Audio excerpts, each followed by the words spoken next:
Hey folks, Mark again from Markelly Farm. We're going to cook some steak tonight, so something I've been wanting to try for some time. I want to make some chimichurri sauce. I've heard a lot about it, never had it, never made it. So come along with me for the ride. We'll see how it is.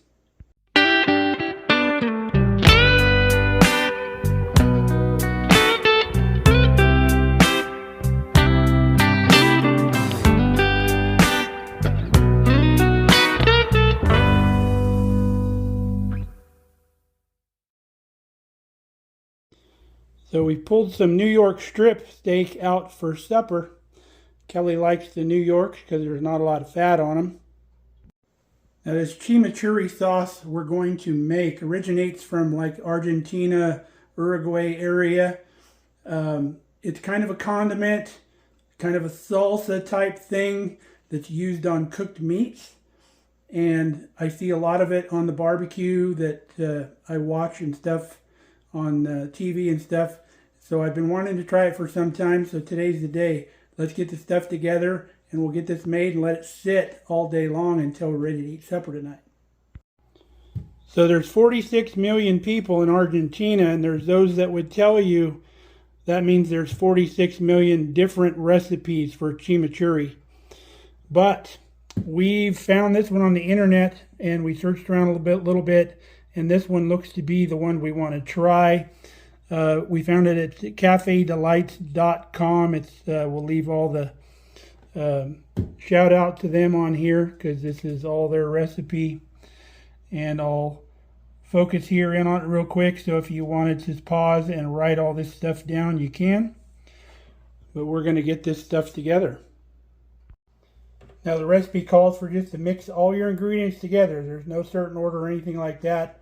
So we're going to start with our half a cup of olive oil. To our olive oil, we're adding 2 tablespoons of red wine vinegar, one of my favorite vinegars.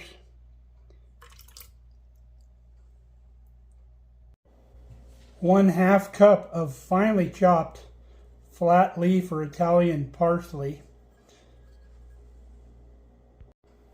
3 to 4 cloves of minced garlic. We're using our garlic, so that's about 3 to 4 cloves there. Can't go wrong with a little garlic, right?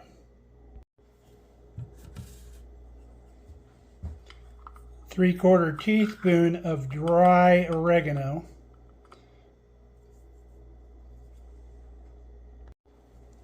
1 teaspoon of very coarse salt. We're using this coarse sea salt.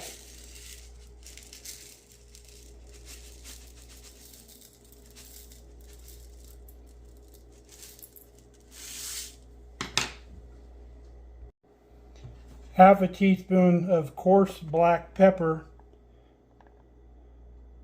If you can fresh grind it, would be really good. But I find it's not too bad using it out of the jar. Now the recipe also calls for either 2 small red chilies seeded and chopped, or 1 large red chili seeded and chopped. If you don't have access to fresh red chilies, you can go with 1/4 teaspoon of just crushed red pepper. So that's all of your ingredients. Use our little whiskey here and whisk all that together. I'm already excited about this. That smells so good.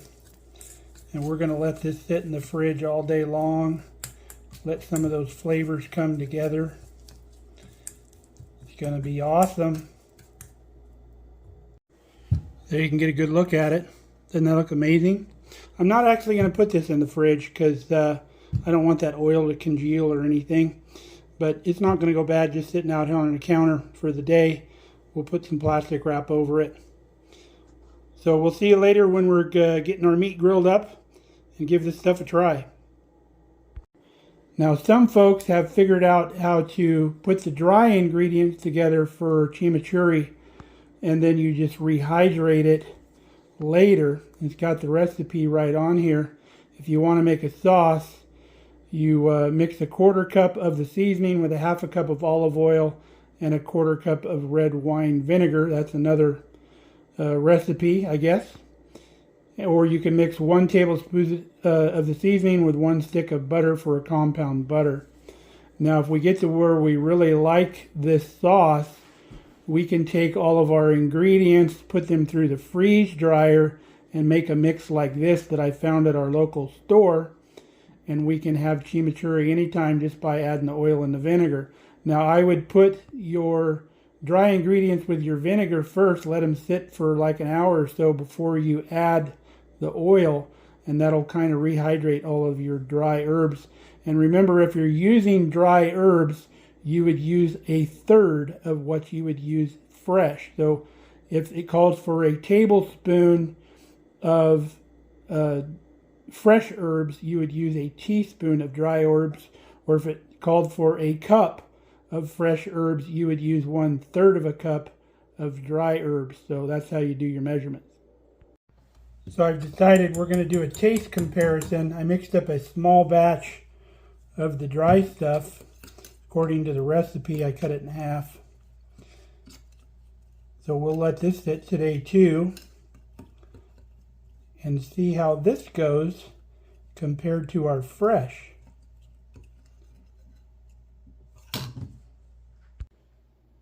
Now, I don't feel bad about buying this stuff because look at the ingredients. There's nothing in there that we don't need. There's no methyl ethyl anything in this mix. All right, we have our perfectly seared steak. Can't wait to try this stuff. Let's try the fresh stuff first.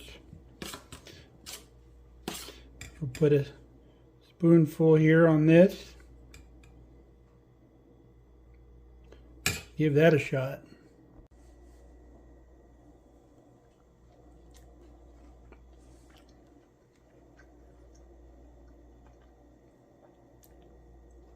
Wow, that's a lot of flavor.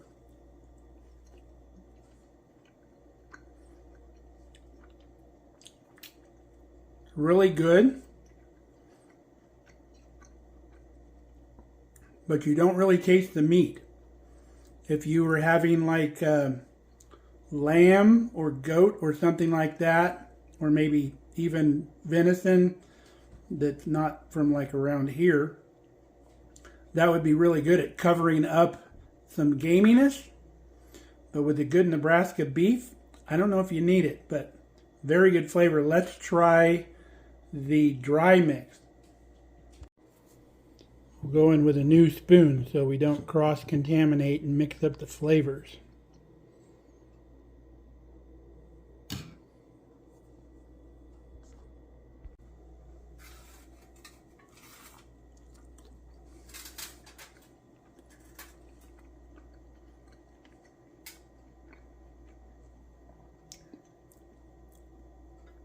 Different, obviously, because it's store-bought.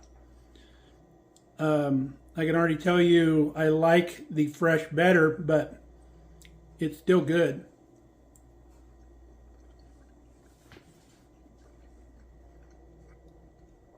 Just a pop of flavor, but again, covers up the beef flavor. But people that use A1 steak sauce and all that other stuff, I guess they're not worried about beef flavor.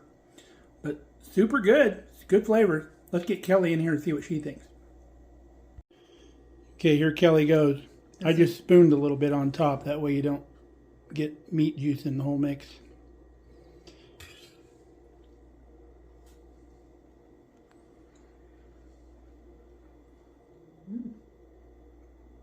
I like it. Can you still taste the meat? I couldn't taste the meat over the chimichurri. I taste the seasoning on the meat, not really like the flavor of the meat. No. So try the store-bought dry mix. There's different ratios too, because they say to mix that one up with a little more vinegar, I think. Still good, but I like that one better. The fresh one, yeah. All right, you ready for supper? Mm-hmm. I am too. Well, folks, I guess the story can be told by how much that is left in the bowl. We almost ate all of it with supper. The flavor kind of grows on you. The more of it I had, the more I liked it. So I guess it's a success. So I'm going to settle in with my cup of tea. I've been having a cup of tea before bed every night. It's been helping with sleep. Look at these really cool avocado keepers that Kelly found. They're silicone rubber. Snap right over your avocado half. Pretty neat. I don't know where we'd find an avocado that darn big. That's humongous. So I hope you enjoyed the video. I think you need to try this stuff. Let us know what you think of that in the comments. Kelly said she can't wait to try that on chicken. And I want to try it on some like brisket or some tri-tip with a real smoky flavor, like right off the barbecue, or some pork.